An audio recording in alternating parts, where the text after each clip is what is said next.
time for Cigar Talk, the fastest growing cigar show in the nation. Whether you're a new cigar enthusiast or a cigar aficionado, we have something for everyone, bringing you the best interviews, cigar reviews, and weekly giveaways. So grab yourself a cigar. It's time to light 'em up.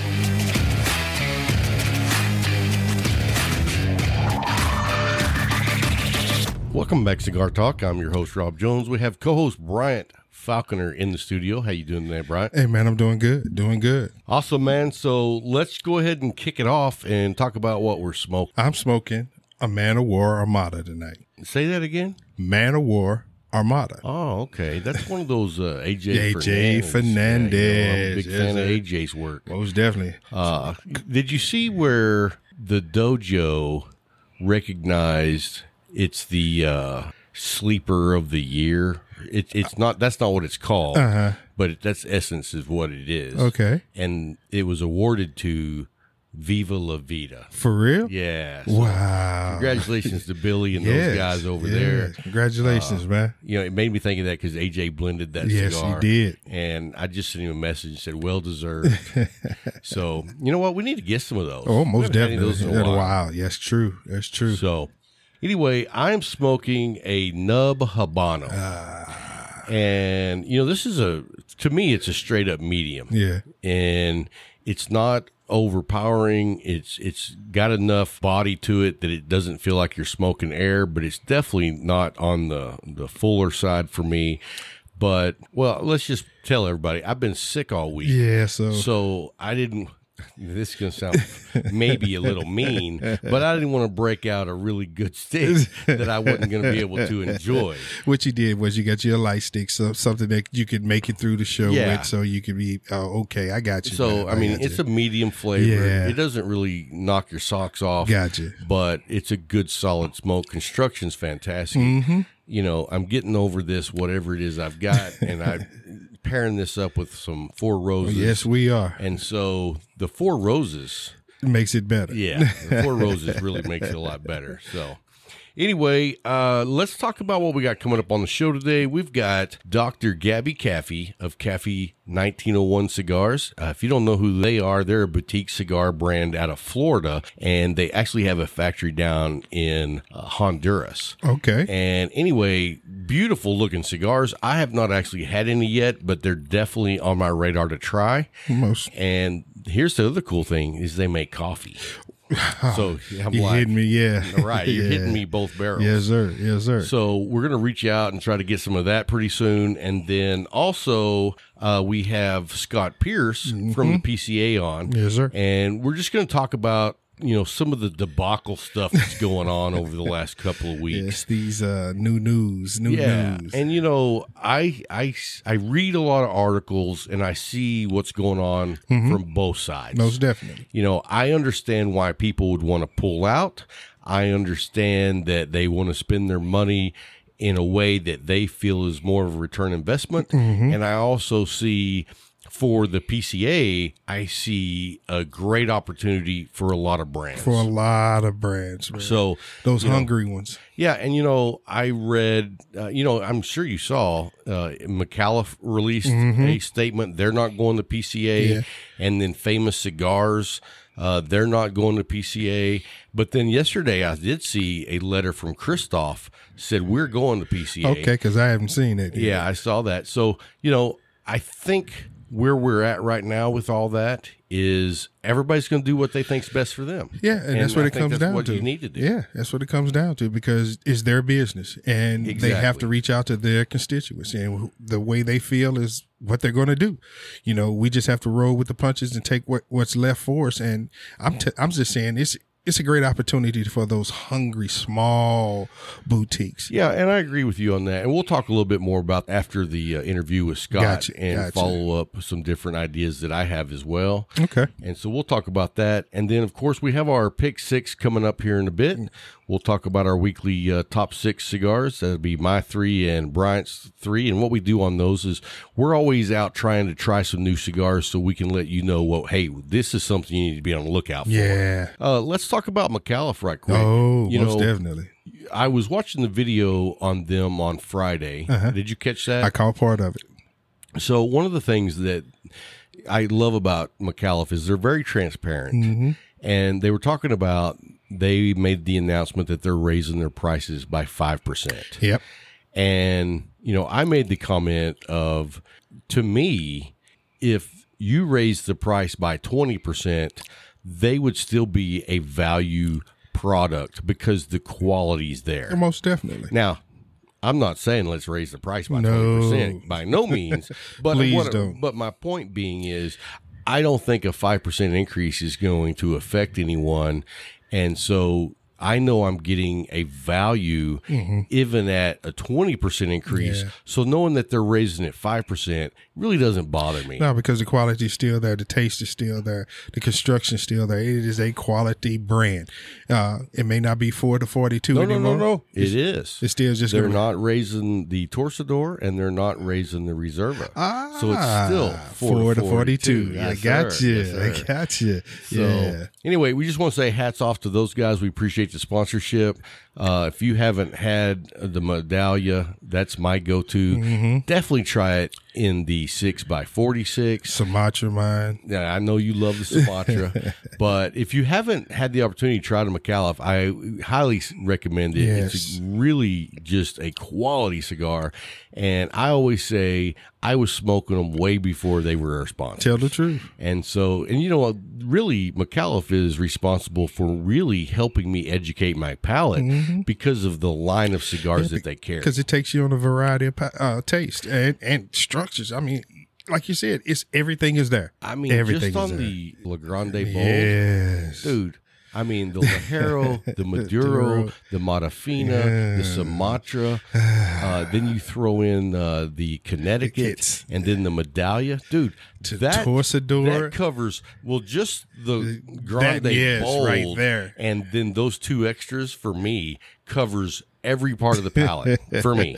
I introduced somebody to the Torsador 2 days ago, man, and they was like, "This is a great stick." I was like, "Yeah," and I said, "And what about the price?" They said, "I can't believe this." I said, "That's what I'm talking about, man. Right. No matter which price range you get it in, you're going to get a great stick. It's going to hit you. It's going to be the palate pleaser that you're looking for." So you turned someone on. Did you buy the stick for him? Heck no. I was going to say, if you bought somebody a Torsador, next time we go to the shop, you need to buy me a Reserva. Hey. Man, I almost choked. Hey, guys. So anyway, we want to say thank you, the McAuliffe team, and keep up what you're doing on the videos, man. I'm enjoying those. So yeah, me too. Dan, Amanda, Sam, keep up the good work there as well. Let's talk a minute about our pick 6 this week. I'm going to let you go first. Okay. My first one was a JFR Lunatic Maduro Short Robusto. Oh, wow. Man. Really? Man. You know what? I don't ever see you smoking that profile. Man. All I can say is I was knocked out the park, bro. Really? I sat there and I was like, I can't believe this. The structure. I showed Jay. I was like, man, look at this. It's a stack of dimes for real. The construction, the taste, man, a little bit of spice hit me, which I love. You know, I love a little bit of spice. Yeah. And it rolled all the way through. I was like, I love this little stick, man. I do. I got me another one. I don't think I've had that cigar. I got me another one. Well, I'm not hearing you say I got you one. I'm just hearing you say I got another one. It was gifted to me, man. You know, people I'm so sick and gifted tired me. of you being gifted crap. Anyway, let's People go. love me. Yeah. Number 2 is the Ezra Zion Pecan Pie. Oh, another good stick. Yes. Where did you get that? Was gifted too. Shuby. Man, you know what? Shuby has never gifted me a cigar. You're never around. That's not true. I've seen Shuby twice. I'm trying to save him. Don't save him. And he's having a poker game tonight that I did not get invited to. He knows you're sick. Well, you're making that up. He doesn't know I'm sick. I think Junior did tell him Junior did tell him you were sick. It was on the text stream. I think you're on that stream. You need to look at your phone. Okay, I'll take a look. Yeah. Anyway, what's your number 1 this week? Partagas Black Label Classico. Nice. Can never go wrong with a good Partagas I bought that Black. one. I bought that one. Well, I'm glad to know you're contributing to the industry one way or another. Dude, you can't. I just feel like I can't go wrong with a Partagas, man. I haven't had one yet that disappointed me. I haven't had one yet. I agree, man. Well, here's the thing on the Partagas, and they've really improved their construction quality. Yes, they did. Because about 2 years ago, the only Partagas black that I would smoke is the Torpedo. Okay. Because those were good. Yeah. But the Toros. Yeah. I remember that 2 years ago. They were rolled so tight you couldn't get a draw. Couldn't get a draw. Skewing them up. And it was so weird because it was like, I mean, that went on for a while. Like over a year. Yeah, a while. And so I'm going to say probably over the last year and a half, 2 years, I haven't had any construction issues whatsoever on the Partagas. Better rollers. I'm not even going to touch that one. I'll leave it alone. All right. Well, I'm going to go over my three. Yes, sir. To round up the top pick six. Got you.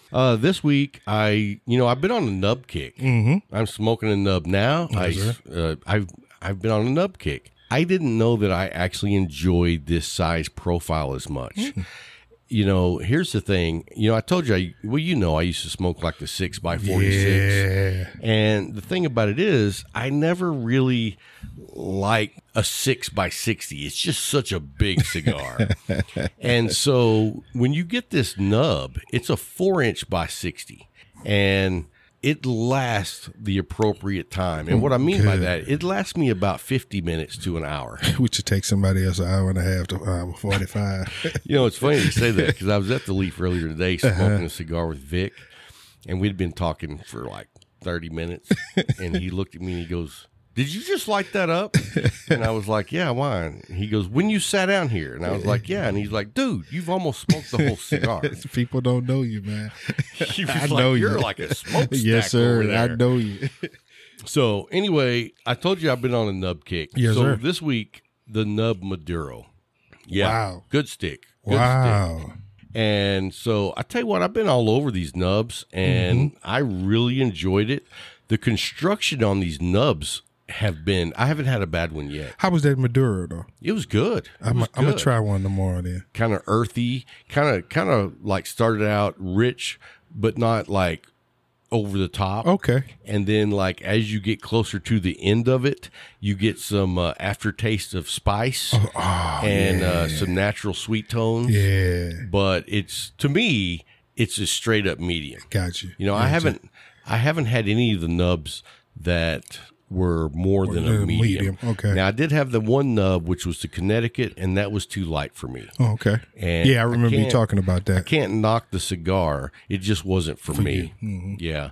And then the other cigar I had this week was the New World Puro Especial by AJ Fernandez. Oh. And I tell you what, that is a really good, also medium-bodied cigar.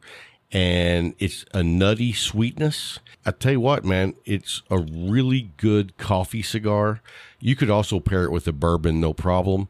But I paired it with Sumatra coffee. I was just going to say, was it Sumatra? Yeah, and I mean, it's got a nice, dark, oily wrapper, and I really enjoyed it. Okay, so that pairing was perfect for it then. Yeah, okay, absolutely. Okay.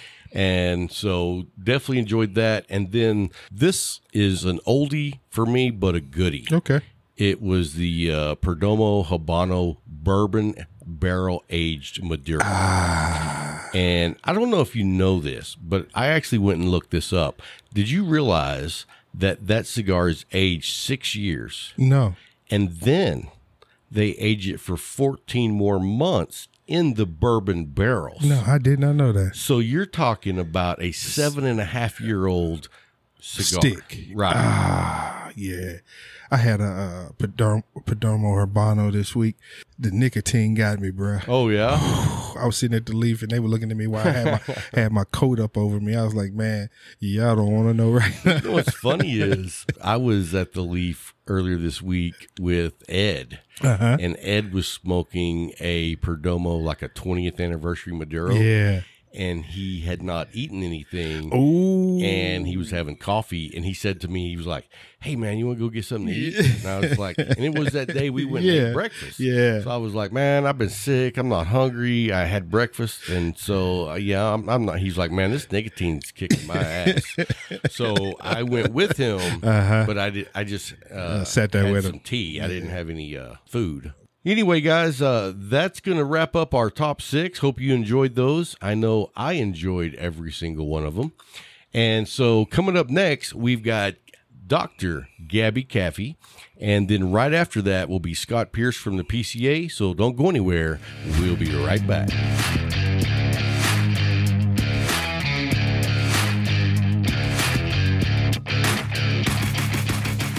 Welcome back, Cigar Talk. I'm your host, Rob Jones. We've had a lot of big news going on in the cigar industry, and I just wanted to bring you guys close to the action of what's actually going on. And so if you haven't noticed, last week, the Big Four, which is Davidoff, General Cigars, Altadas, and Drew Estate, all withdrew from the PCA on the same day.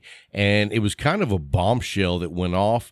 And so a lot of people had different ideas of what was going on, what was the cause of this, and to me, what opportunities arise from these actions. So I reached out to a very respected member of the cigar community, which is the founder of the Boutique Cigar Association and Dr. Gabby Kafie of Kafie Cigars 1901. We want to welcome you to the show. Gabby, how are you doing this afternoon? Hi, Rob. Thank you so much for having me on the show. I know it's kind of last minute, but this is a pretty urgent topic of conversation of what's going on in the industry as far as there's some diversion with the large corporations versus, family-owned cigar manufacturing operations. I'm kind of stuck in the middle just analyzing things, and I think there's going to be some drastic changes coming along this year, of which a lot of people are getting ready for. Yeah, definitely. Just with the announcement alone, some of the statistics that I read was the Big Four basically account for 25% of the industry at the show. They take up 27,000 square feet at the show. So that's a big void, not to mention the amount of money that the PCA will lose by those four pulling out. And so what is your reaction to the overall news of these four industry leaders pulling out? So, I look at things not just in a collimated tobacco premium cigar point of view. I kind of take a look at a global analysis of all the companies and kind of why they're acting the way they're acting. And the one thing that really sticks out in my mind is obviously the FDA, what the FDA's ultimate goal is. And we can't deny the fact that Tobacco 21 just happened. Absolutely. So I question, for example, I'm a premium cigar, traditional cigar manufacturer. If you ask me how much will that affect my business, the response is probably minimal to none, because our target market and the majority of our customers and fans and followers, usually people 25 years or above, we'll get the occasional 21 to 22-year-old, but it's very rare. Most premium cigar, traditional cigar smokers are older. With these companies, they're in a different business. They do produce flavored cigars in large part. They do produce different sizes of cigars, cheaper cigars and cigars that are more readily available outside of a brick and mortar tobacconist shop. So I think that's one factor. Is I question as to how much business they've lost with Tobacco 21 being implemented. The second thing with the FDA and what's going on is the PCA and CRA have really taken on this very strong agenda, and I'm in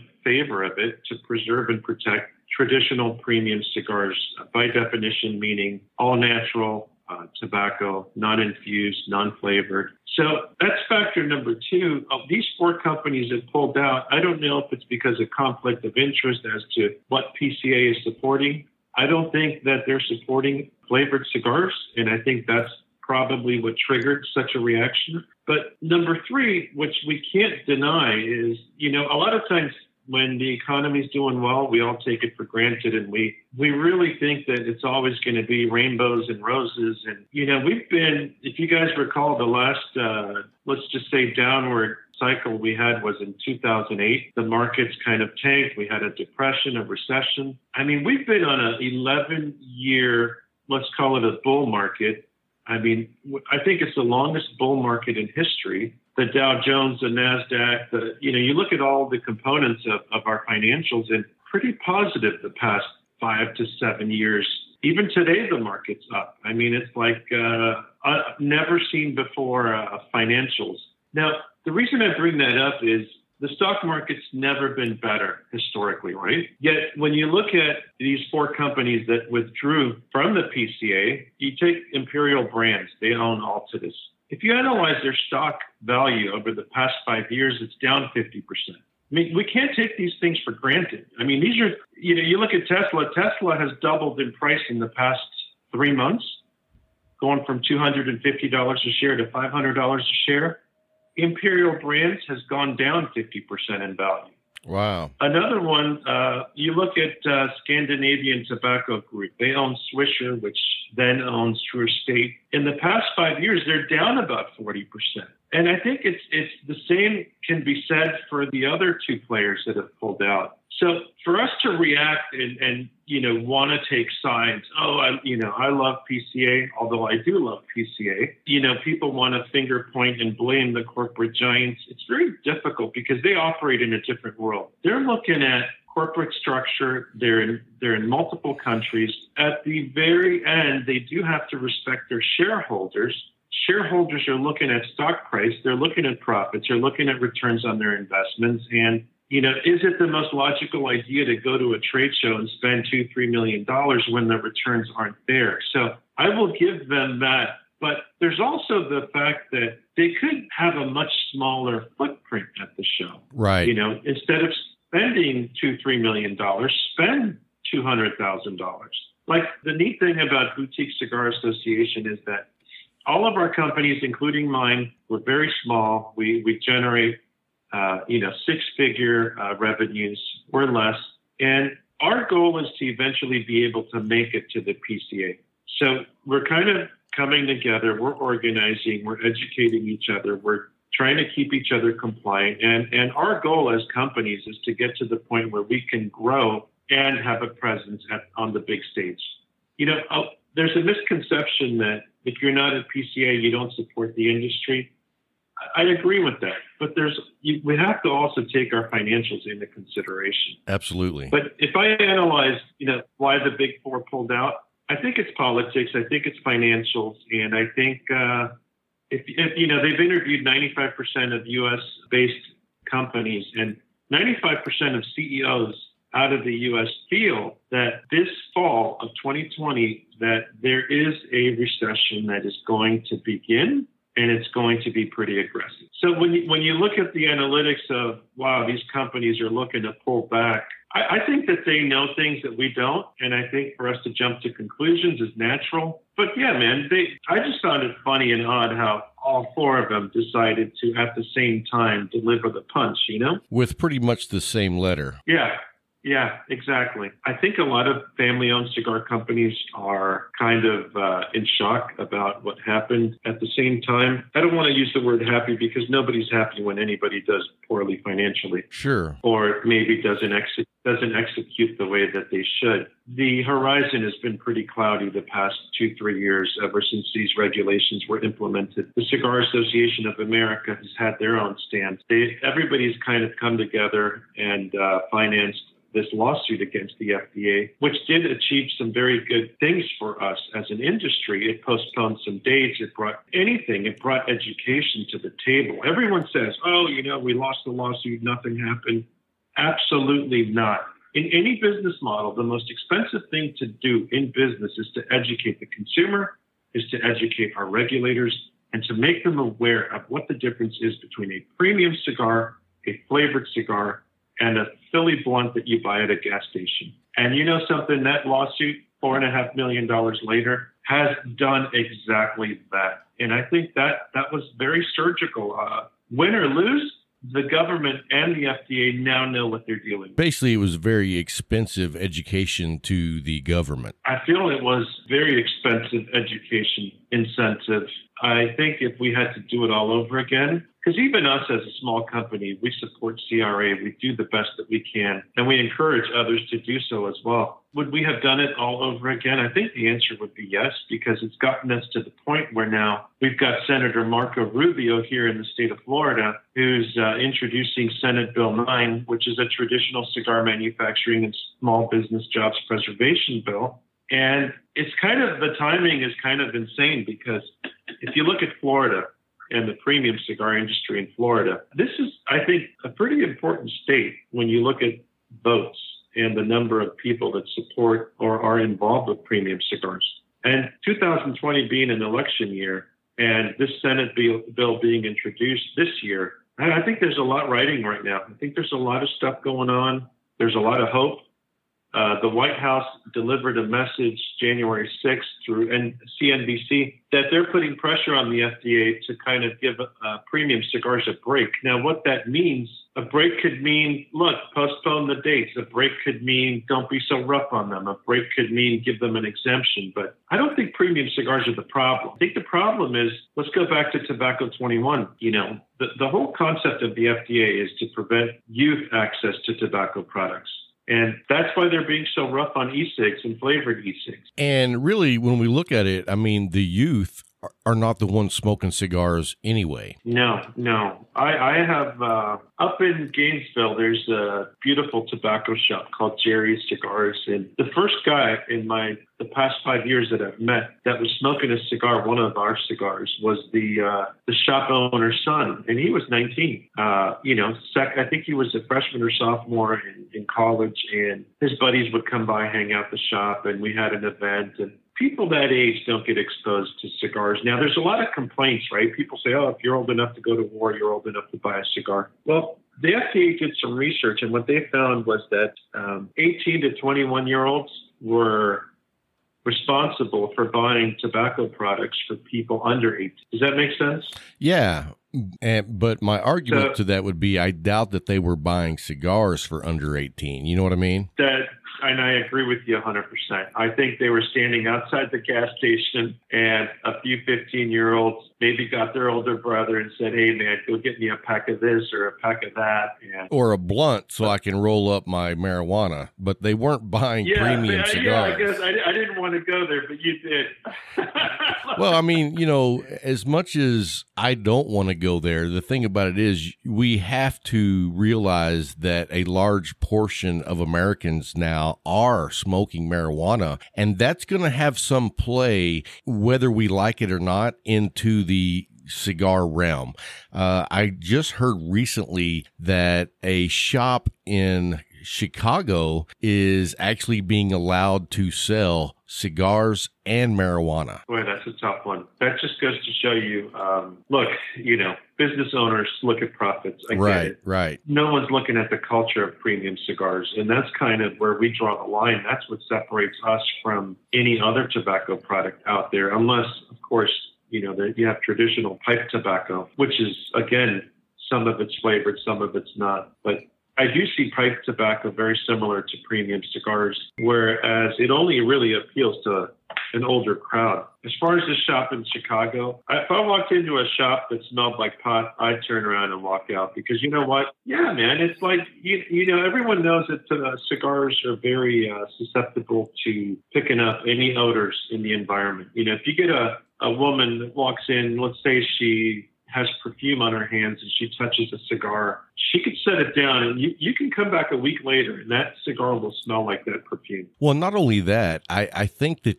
it would be, to me, it would be disastrous trying to marry those two cultures together. I mean, the community of cigar smokers and the community of marijuana smokers are opposite ends of the spectrum, and to have a location trying to do business with both of those communities, I think is a very tough battle. I kind of don't understand how, you know, in Florida, you know, marijuana is not yet legal, but there are forces in place to make it legal, and they're talking about establishing dispensaries. And I don't know why in Chicago they would sell marijuana in the same place as they sell. Like if you look at Colorado, all marijuana transactions have to be cash transactions. True. And I think legally it's not my area of expertise. I think it's a cluster F You know what I mean? Yes. And it's definitely joining. I don't know. I got to respect the Chicago nightlife culture. Maybe they have a thing going on there that I'm not aware of, but I'm pretty sure the rest of the country ain't in tune with that. I agree. At least, and I'm in Texas, which is a primarily very conservative state, and marijuana is not legal here yet. And so it would be very hard for me to picture a cigar lounge that I would go into where other people are also smoking marijuana. Right. Yeah, I agree. I'm, being a doctor, retired, I still keep my medical license active. I attend all continuing medical education courses because it's a great place to hang out with your colleagues from back in the day when you were in med school. But in the past 2-3 years, we've had a lot of continuing medical education courses on CBD usage and how to basically prescribe CBD in the treatment of certain inflammatory or painful diseases that our patients can have. And marijuana really never comes up. It's not, I don't think there's a doctor out there that will prescribe pot unless you have glaucoma. But yeah, it's such a new thing. And you know something, when this whole movement with marijuana has really caused the FDA and all regulatory agencies to really fine-tune regulations in our industry, just to make sure that they're protecting minors from accessing certain drugs. But yeah, at the end of the day, I think that in the short term, these 4 big companies and what they did by pulling out of the PCA, I think a lot of people are still digesting it. You've seen a lot of press releases, like Carlito Fuente today announced that he's been attending the IPCPR or PCA for the past 50 years. They're going to attend this year again. I mean, this is where families come to do business, and it's a relationship industry, Shops have relationships with manufacturers, and it's a good place for camaraderie, for people to get together. But everybody does complain about the cost of doing business at these trade shows. Sure. For us, we've jumped ship and gone to Germany a couple years already for their show.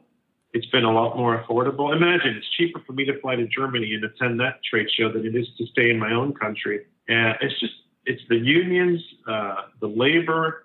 People complain about you can't even plug in a freaking lamp. You got to have a union worker plug it in. If you want to put a sign above your booth, you got to have a union worker do it. So a sign that costs you a sign that costs you $300. By the time it's installed, it's $1,000.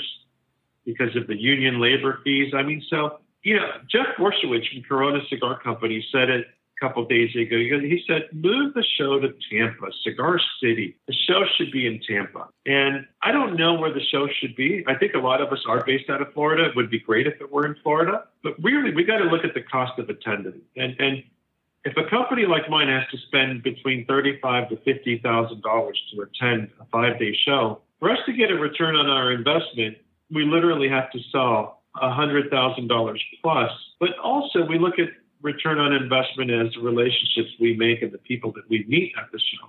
We have yet to get there. We run our own factory. We've had a lot of expenses. We don't outsource our cigars. So we've been investing in infrastructure down in Honduras. And I'll tell you what, man, those expenses don't stop. So if you have your own factory, my hat's off to you. It's probably one of the toughest things you can do.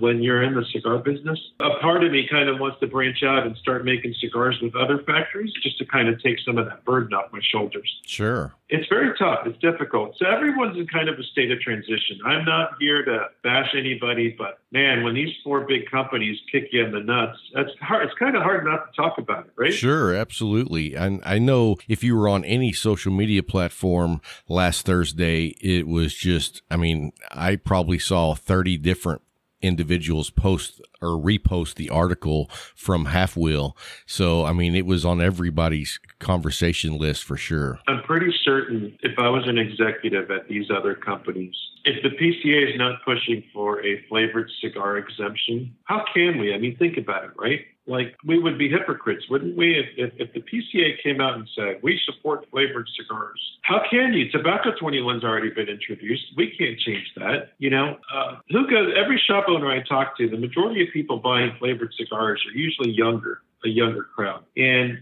I don't know, man. I have a deep conflict with that because corporations have a right to make money. But when the FDA has come in and, rained on your parade, do we just say F you, FDA, or do we say, look, let's be reasonable here. Let's negotiate. We're okay with tobacco 21 because our studies have shown the average, the first time an individual picks up a cigar, a premium cigar to smoke, the average age is 27.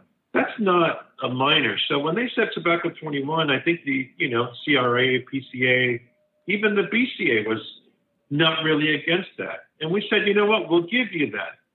But let's work towards a premium cigar exemption. So now the other topic comes up is the flavored cigars. Now, these 4 companies that pulled out, I was unaware, but a significant part of their portfolios contain flavored cigars. So, yeah, and I'm not a flavored cigar smoker myself, but I've never had a problem with them because a lot of people that I know over the years, that's where they start and they, progress. Right. And as their palate matures and they learn more about actual cigars, they want to smoke natural cigars. And so, I don't have a problem with the flavored cigars at all. But at the same time, I'm not in the business of selling flavored cigars or selling regular cigars. So it really has no impact on me. I'm looking at it from a perspective as a consumer that I don't want my rights infringed upon. And by you telling me I can't smoke flavored cigars or the fact that I'm 18 and I can't buy a cigar until I'm 21, that's all about personal rights for me. So that's where we stand on it. I respect that completely, 100%. And, there's, I don't know why they're standardizing everything to age 21. I will give you some of this as a physician, right? And the Affordable Care Act has been fantastic in basically granting healthcare access to many people that before could not afford healthcare because now the government is stepping in and subsidizing healthcare, right? If you have a family of 4 that works for a company and they have a set income and their health insurance should be, let's say, $1,800 a month, the federal government comes in and basically subsidizes a large chunk of that. You might end up paying $300, $400, $500 a month. The federal government's paying for the remainder of your health care. But see, when that happened with the Affordable Care Act, think about this, right? And a lot of people haven't really seen eye to eye with me on this, but I still push it home because when we gave the right to the federal government to pay for our health care, I think we also gave up some rights. We now have to wait and see what the federal government thinks is healthy and not healthy for us. Right. I mean, if that's the case, right, then why are they still selling Big Macs? If that's the case, then why can you still get a quarter pounder for $1 on Wednesdays? I'm just making up examples for you. Right. I don't think cigars are killing people. I think it's sugar. I think it's saturated fat. I think America has an obesity problem. And the transition I want to make is the Affordable Health Care Act was great. When you give the government, what's the saying? You give them a hand, they take the elbow. Right. I think they're just reaching for more. They want to see how much they can regulate. And there's 2 different theories in how the Republicans and the Democrats kind of grow an economy. The Republicans are anti-regulatory. They feel that they should let capitalism kind of take over. Low interest rates loans, capitalism, better trade deals, kind of let the economy soar. That's what we're witnessing now with this economy that we have. The other extreme is the Democrats. When you look at Democrats, they've always created jobs by regulating the shit out of everything. So what happens is when the FDA took over regulation of all tobacco products, can you imagine the budget, the staff, and the buildings that were added to just government offices? I mean, when President Obama ended his term, the single largest employer on planet Earth was the U.S. federal government. So we look at the big picture and how it affects all these small decisions. And we just have to accept it. We have an anti-regulatory president now. We're hoping that they'll alleviate some of these headaches that we all have. And, but we got to take one day at a time. There's there's nothing in the horizon right now other than Senate Bill 9, which hopefully will make its way to the president's table at the end of the year. Yeah, we've discussed Article S9 several times and given Mark Rubio high praise. If we could get our Texas senators on board, that would be something spectacular. We've reached out to them multiple times, and all but once we got no answer. And then the last time with the answer that we received was basically, we are going to support whatever the FDA decides. And so we were not real happy with our senators here in Texas. That's a very tough response. I think that, when we look at what was stated by the FDA last week, basically premium cigars are the lowest priority on their agenda. You know what's our greatest blessing? What's that? We're so small. Yes. We're so small.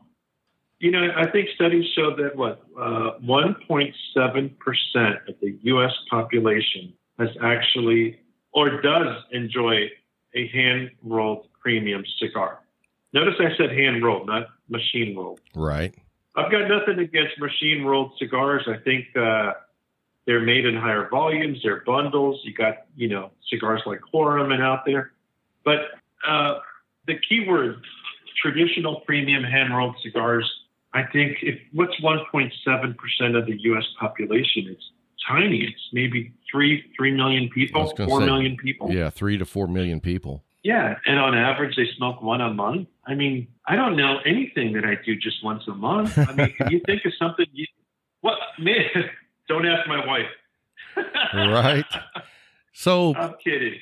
Hey, so long as I got you here, tell us a little bit about the 1901 cigar line. So very cool. Kafie 1901, our family, my grandfather emigrated to Honduras in 1901.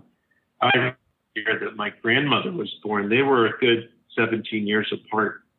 Of course, they got married much later, but it kind of tells our family story. We're going on 5 generations now in Honduras. I wanted to bring about a cigar brand coming out of Honduras to kind of put Honduras back on the map, because Nicaragua has just crushed us. I mean, if you look to date right now, there are about 180. The numbers are 184 cigar factories in Nicaragua, and there's 12 cigar factories left in Honduras. Wow.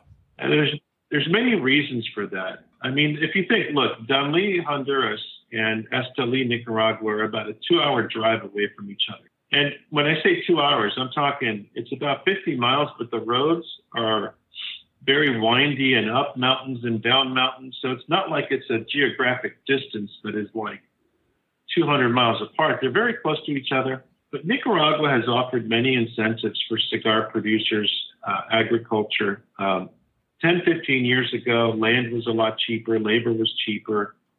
Nicaragua was very inviting to tobacco growers, and it still is.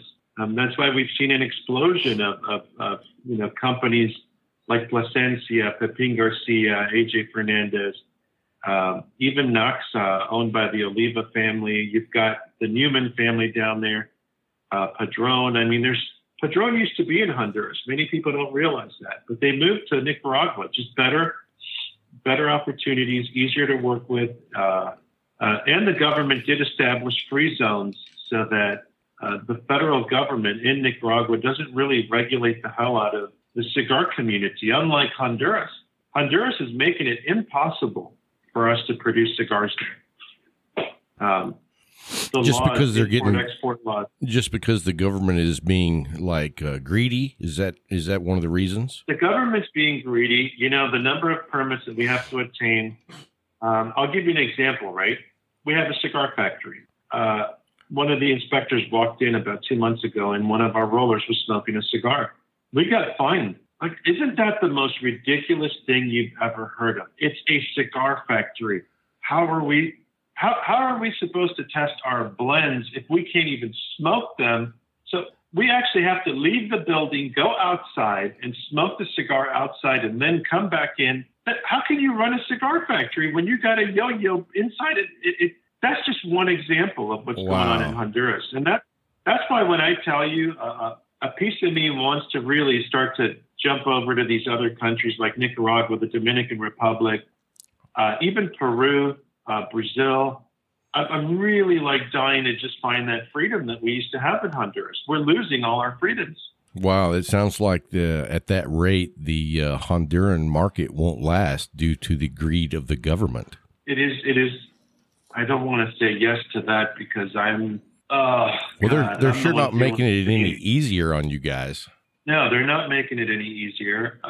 Every permit, if we want to have potable water at the factory, right, instead of well water, it's like a $30,000 expense to tap into the city water lines. Wow. I'd never heard of that. I just built a house a few years ago here in Florida, and I think it was $200 to connect to water because they want our business. They want us to pay them a monthly, But in Honduras, I find it very offensive, everything that's going on. At the end of the year last year, I mean, when we looked if we were in the plus or the minus, I mean, we busted our asses for the entire year, and it felt like we were back at square one because of all these extra pressures that we're getting from the Honduran country. Is the answer to pack up? Yeah, go ahead. I was going to say, and that's a lot of the expenses that your consumers don't realize that are behind the scenes for the cigar industry. Absolutely. When we have those types of pressures, right? And then I come to Miami where I'm at now, and, the first thing on my agenda Monday morning is to speak to physicians from the associations that I'm a member of to try to get letters to send to the FDA. It's a double headache. I mean, how many headaches can a business owner have? So right now I'm really, I'm enjoying the industry. That's why obviously I'm in it. I'm never, the industry, this is the type of industry you don't leave. You're kind of in it for life because it's a beautiful industry. You talk and meet great people. The cigars are, the perfect blend is a never-ending quest. It's just a beautiful industry, but we do have our challenges. Yeah, it sounds like it. And then also, I just wanted to bring up right quick, you guys also do coffee. Yes. We've been doing coffee now for about 3.5 years in the U.S. Now, the family business on my wife's side and my side in Honduras has been heavily into coffee since about 1937. Honduras is a major exporter of coffee to the world. I'll give you a comparison so you can be amazed at what a small industry premium cigars is in Honduras. Okay, last year I think it was reported 80 million cigars left Honduras. Okay, so if you were to measure that in 40-foot containers, that's roughly about 200 containers, 240-foot containers of premium cigars left Honduras in 2019. If you ask the question, well, in relation to coffee, how much coffee was exported last year out of Honduras? You ready for the answer, Rob? Yes, sir. 18,000 containers. Oh, wow. Well, and that really does show the difference on the amount of people in the United States that drink coffee versus cigars. Because, I mean, I love premium coffee and I love premium cigars. Usually I'm having both at the same time. But, yeah, what an amazing 18,000 containers. But I think the regulatory agencies are looking at us as if though we were Marlboro or we were, like one of these big Altria groups. What's interesting is, somebody mentioned this to me the other day, right? Because I asked them about, what do you think about the decision of, Altadis? And when we mention Altadis, Rob, by the way, we're talking about Imperial Brands as a company, right? Yes, sir. When we talk about, like, say, Nat Sherman cigars, we're really speaking about Altria Group, which is a big cigarette maker. If you look at what's happening, and the CEOs of these companies came out last year and they talked about how everything premium cigar related is for sale. So if you have Imperial Brands, right, which is selling their entire premium cigar division, I believe that includes Altadis. I may be wrong, but I think it also includes Cigars International, Casa de Montecristo, and it also includes 50% of Habanos brands or the Cuban brands. If you're the CEO of Imperial Brands and you're your agenda is to dump your entire premium cigar division, would you be going to a trade show to spend $3 million? I don't know. I don't know the answer to that question. I mean, I've heard some different things in the community about the sale. I mean, and just so I'm on the same page with you, I believe they're selling to a Japanese company in Japan. Is that right? I believe that it was a company based out of China. Okay, China. Now with this, and with these, what do you call them? Trade negotiations that are going on with the U.S. Who knows what the outcome is going to be? Who knows if it's going to go through? Who knows if it's not? Who knows if everything's going to be owned by the Chinese? I don't know the answers to those things. I'm not privy to that information, but as a spectator, let's looking at the entire situation. I think there's too many moving parts this year. These companies are dropping premium cigar brands. They're concerned about the business they've lost with Tobacco 21. They're concerned about, are we going to lose all flavored cigars? And they're ultimately looking at, their stock price. And when it's dropped 50% in the past 5 years, my brother being a surgeon, I remember he once told me, like the most important thing when you get a gunshot patient in the ER is stop the bleeding. And I kind of take that analogy and I apply it to business. When you're suffering losses, the first and most important thing is to stop the bleeding. And I wonder if these companies are reacting in this way to literally stop the bleeding and then kind of reset and kind of restructure moving forward how they're going to operate without these, without their 18 to 21 consumers, without flavored cigars, we're speculating here. I mean, the flavored cigar ban has not gone into effect. I kind of hope it doesn't, because flavored cigars to me have different definitions, right? If I take a cognac or rum or bourbon infused cigar, I still think that's very appealing to a lot of connoisseurs, right? But if you take a cigar and now it's vanilla flavored or cherry flavored, I think that's just like, you might as well go buy a cherry lollipop and, suck on that for an hour, Yeah. And that's, there's several different ways to go about infusing cigars with an extra added flavor. But, I can see where there's an issue, just like with the vape industry, when they had flavors like cotton candy. I mean, that is specifically driving advertisement to the youth. And so I do have a problem when any tobacco company tries to promote its product by using flavors that appeal to a minor.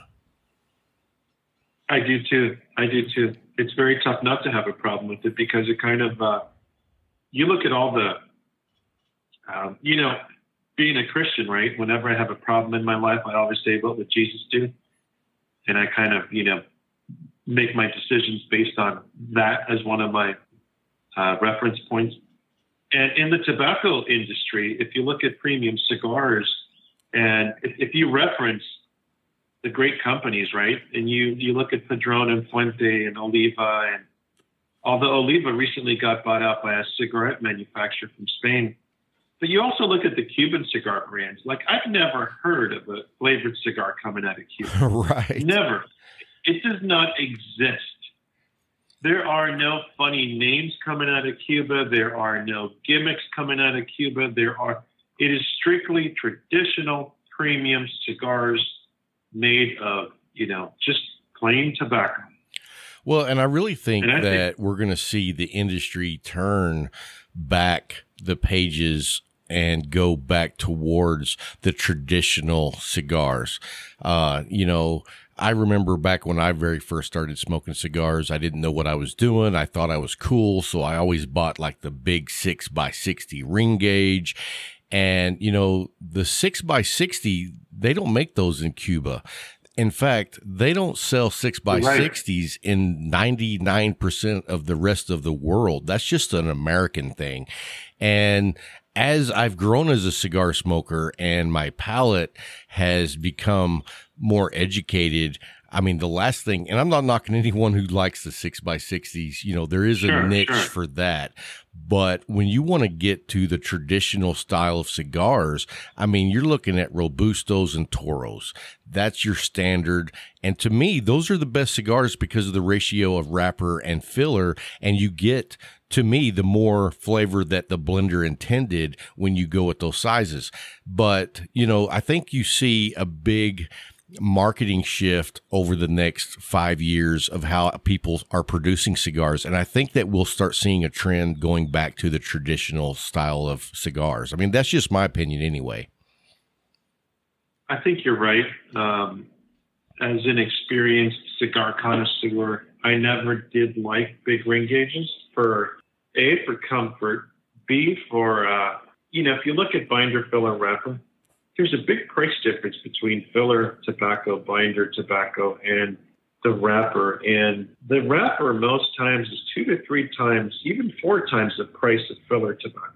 So when you're buying a big, fat 60, 70 ring gauge cigar, you've literally just bought a cigar that's majority comprised of just not cheaper tobaccos, but tobaccos that are less expensive than, you know, a beautiful, you know, oily sheen, full of flavor wrapper. Absolutely. The other thing that nobody talks about, and I'll reference Rolando Reyes Sr., who owned probably one of the greatest cigar factories outside of Cuba, named Puros Aliados. They used to make the Puros Indios, Cuba Aliados, the Roli, the Viejo. They're still out in the market. The third generation now is running the business. But Reyes Sr. used to say the wrapper makes up about 70% of the flavor of the cigar. Now, I'll agree with him on that, but there are some fillers, ligeros, that come out of Nicaragua that are probably just as powerful in flavor as any good wrapper.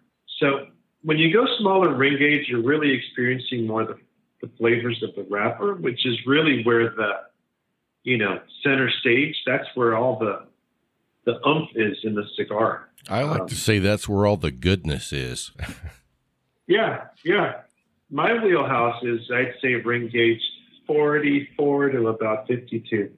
Yeah, that's pretty my much wheelhouse. That's pretty much where mine is. In fact, my go-to cigar is a Corona Extra, which is a 6x46, and I just love that size. In fact, it's funny because when I go into a cigar lounge these days, before I'm even looking at cigars, like what the cigar is, where it's from, I'm looking at what size the cigar is. If I can find a really nice size cigar, like a 6x46, 48, now I'm going to look and see where it's from, the profile, and all that other information. But first, I'm going by size. And I don't know how many other people do that, but that's kind of where I am right now when I'm shopping for cigars. Yeah, and that's kind of counter.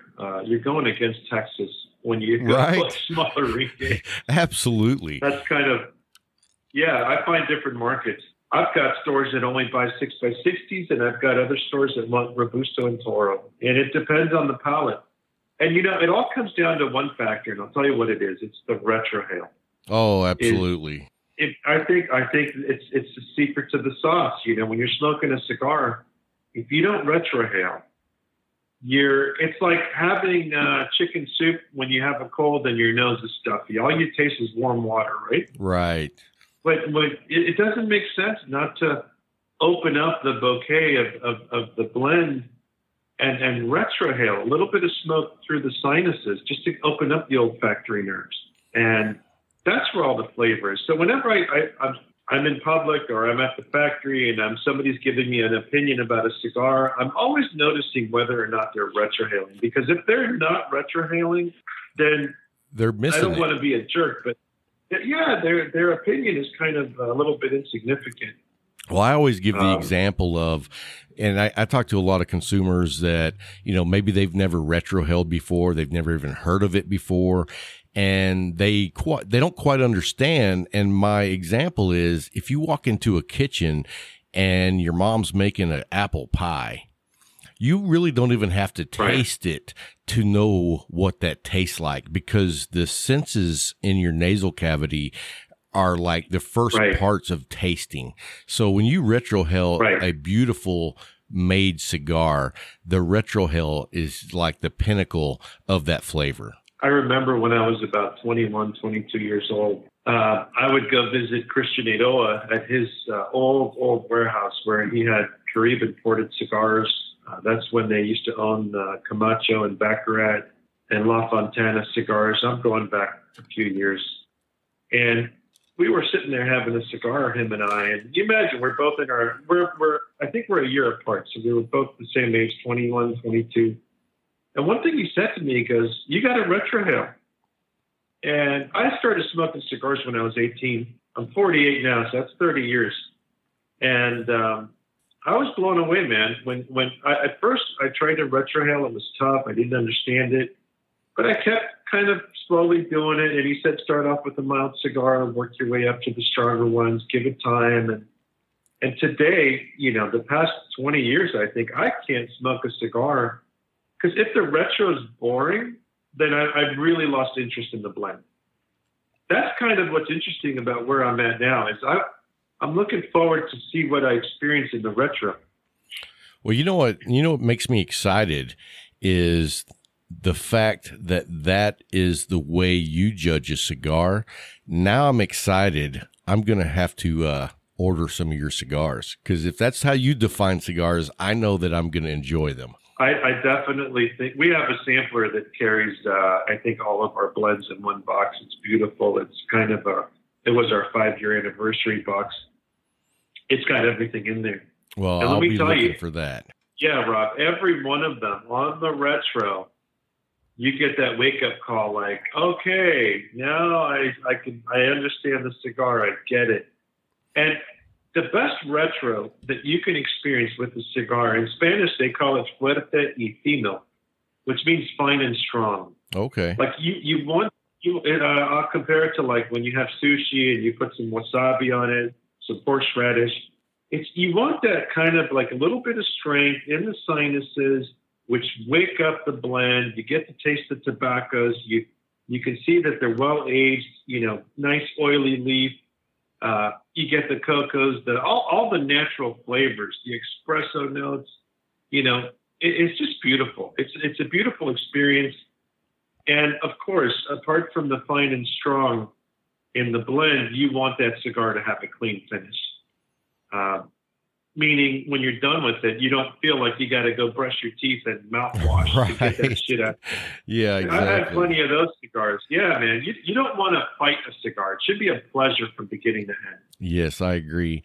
So since I'm talking to you, and just so everybody knows, we've kind of known of each other, but not actually talked to each other for the last year.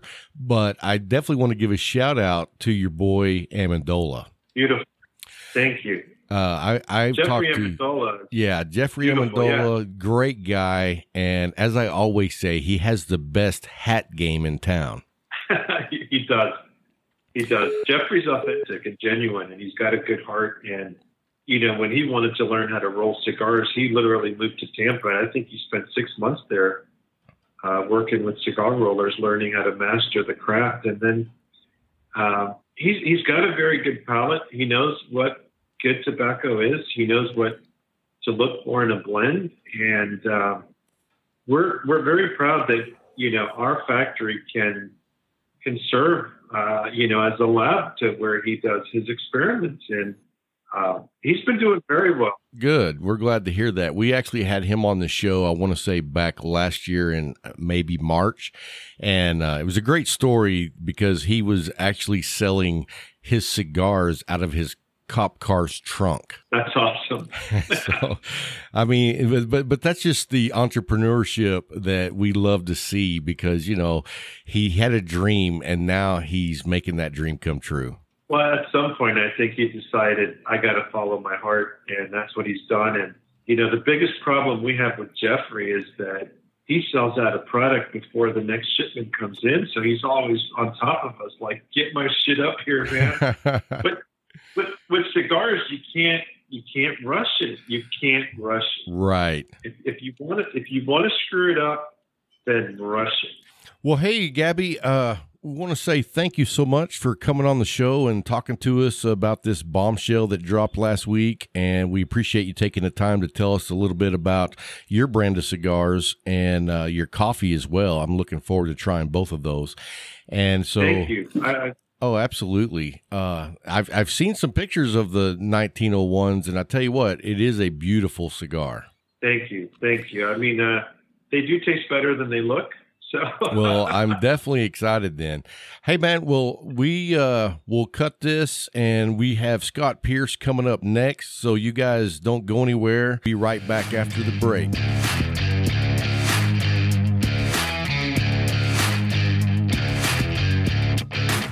Hey guys, thanks for hanging through the break. I do have special guest Scott Pierce, the executive director of the PCA, with us this evening. How are you doing today, Scott? I'm doing great, thanks. How are you doing? I'm doing fantastic. I've been a little bit under the weather, but I lit up a cigar and all of a sudden I feel better. How about that? It's amazing how that happens, right? It works every time for me. Yeah, I got some really good advice from an old guy who used to own a cigar shop. He said, when you feel bad, don't worry, you can smoke through it.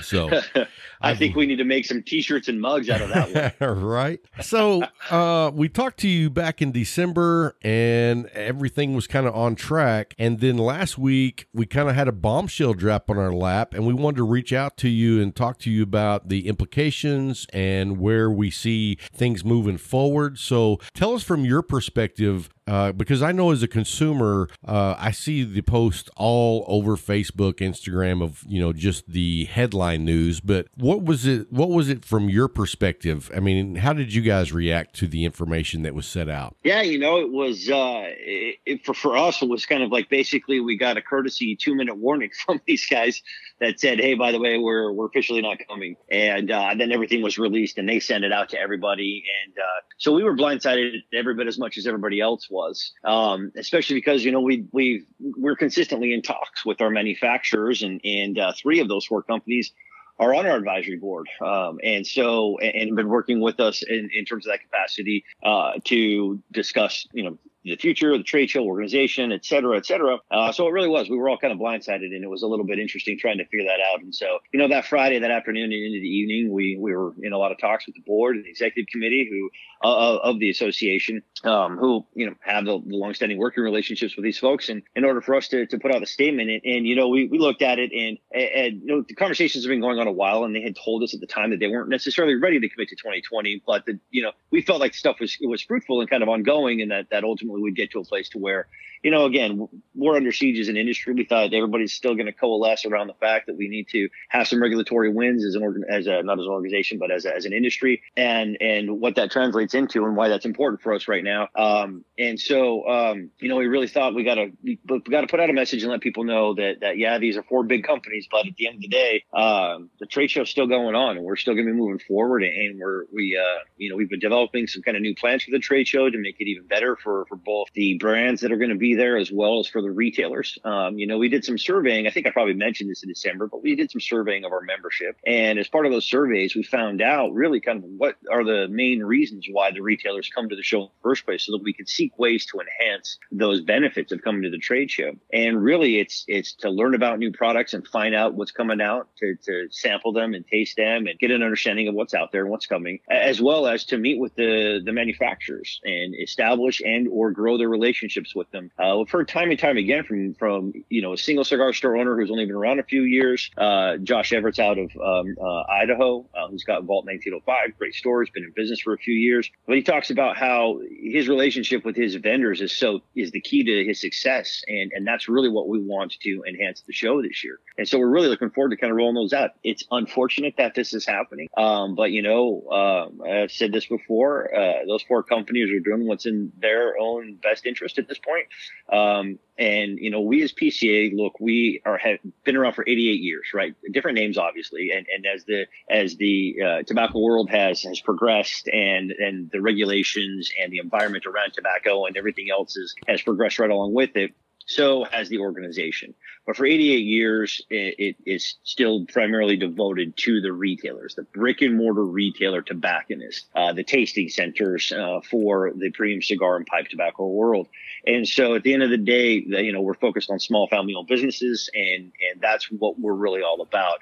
And for us, our whole goal is to defend the industry and help the industry grow. And so for us, every single thing that we do, the trade show is important for business relationships. And it is the biggest buying show of premium cigars anywhere in the world, hands down. But really, ultimately, the trade show is also our biggest and best mechanism to help fund our fights against the FDA. To date, between the PCA and the Cigar Rights of America, we've spent over $4.5 million on lawsuits against the FDA for things like warning labels, substantial equivalence, and we're continuing to fight that even with our lobbying efforts with the FDA and with Health and Human Services, the White House. And so all of this goes into helping defend the industry. And our most important goal is making sure that there's a pathway for new products to come to market. That's what we are focused on. I see. Because I don't know how many, the casual, I got a lot of friends that aren't in the business at all, that just enjoy smoking cigars.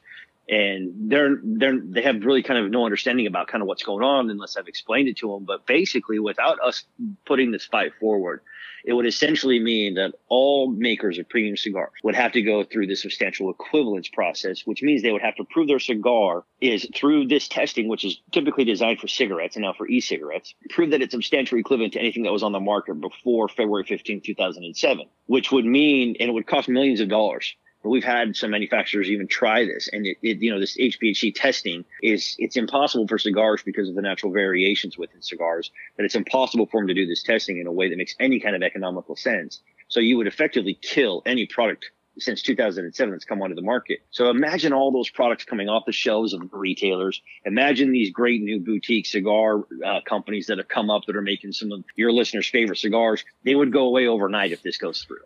And so that's what we're focused on, and that's what we're trying to do, is to ensure that this industry can continue to thrive. The lifeblood of this industry rests on the ability to bring new products to market. And that's what we're fighting for. I understand. And so let me ask you this. Since the announcement of the Big Four leaving the PCA trade show, I mean, I'm a guy who looks for opportunity. And to me, that opens up the door for a lot of opportunity for your smaller cigar manufacturers. I mean, is that one of the positions you guys are looking at now? Absolutely. I can tell you this unequivocally. My phone was off the hook. My staff's phones were off the hook with a lot of these companies. Look, those four companies take up a lot of oxygen in that room, right? Their footprint's pretty big, but we have a massive show floor, right? But they take up a lot of oxygen because they're big and they sell a lot of stuff. And so people are there. But so now, man, we had people hitting us up saying, hey, I want this. I want to move my booth. I want to grow my booth. I want more sponsorship, these sponsorship opportunities, et cetera, et cetera. I mean, people were clamoring for it. I mean, we've got, all kinds of, we've got great partners with these other brands that are out there. It's, these four brands aren't the be all end all. They're great. I still like them, but it's their choice. But yeah, we've got JC Newman and Fuente and Rocky Patel that coming and stepping up, going bigger and better. And we've got, Perdomo, and we've got Padron and Pete Johnson from Tatuaje reaching out. And, even Sutliff, McBaron, the pipe tobacco coming in and saying, hey, let's do something. Can we move up? Can we do this, that, and the other? So we've had a lot of people reaching out, wanting to now that they kind of see, just as you were saying, look, this is an opportunity for them to do more, to get a little bit better, to do things something differently, that whereas beforehand they may not have felt like it would really resonate or that would get much air just for the mere fact that these four companies were there taking up so much of that. So yeah, I think that you're going to see the evolution of the trade show even more so this year than in years past, just by that very nature, but by how much some of these brands that are now going to be at the forefront and who are going to be sort of the chief ones interacting and engaging with the retailers, on top of the new events that we have planned for the Friday opening day. Yeah, because one of the articles I read was that they took up about 27,000 square feet at the show last year between the four of them. So to me, that opens up the door wide open for some of these smaller cigar manufacturers that maybe were just, I hate to say shoved off in the corner, but now, I mean, they have the opportunity for way more exposure. Correct. Absolutely.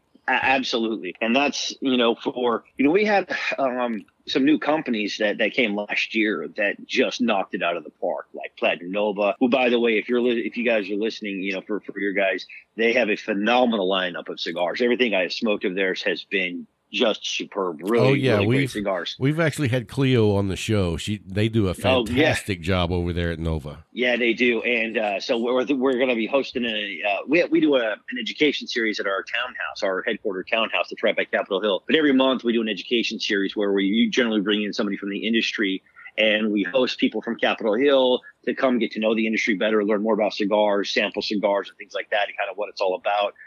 The more that you interact with the industry, the harder it is to really take that hard line of regulation against it, because you realize that, yes, premium cigars is a totally, completely different industry than any other tobacco out there.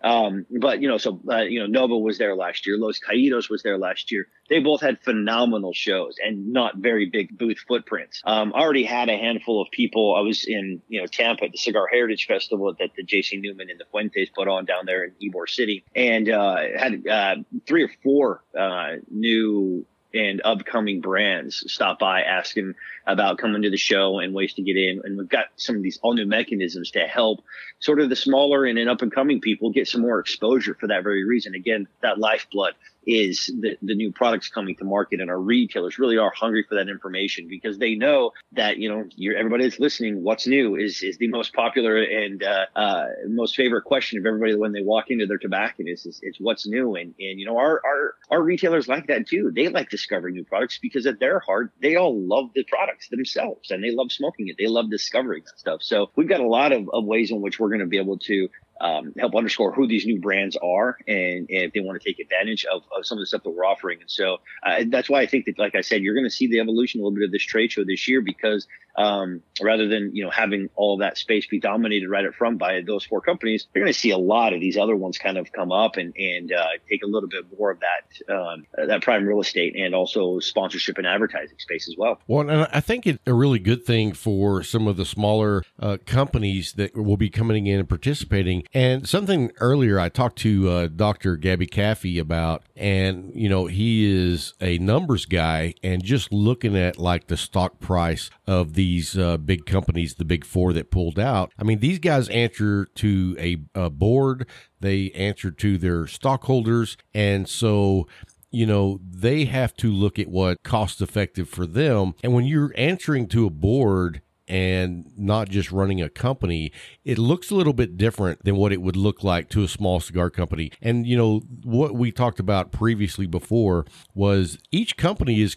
in control of how much they want to spend at the show. So, I mean, it's not like you're forcing people to come in and spend $200,000 or $300,000. They can come in and spend as little or as much as they want to have the space for the show. Absolutely. Excellent point. What I think a lot of times gets lost here is we charge very little. Our organization, we charge very little for booth space.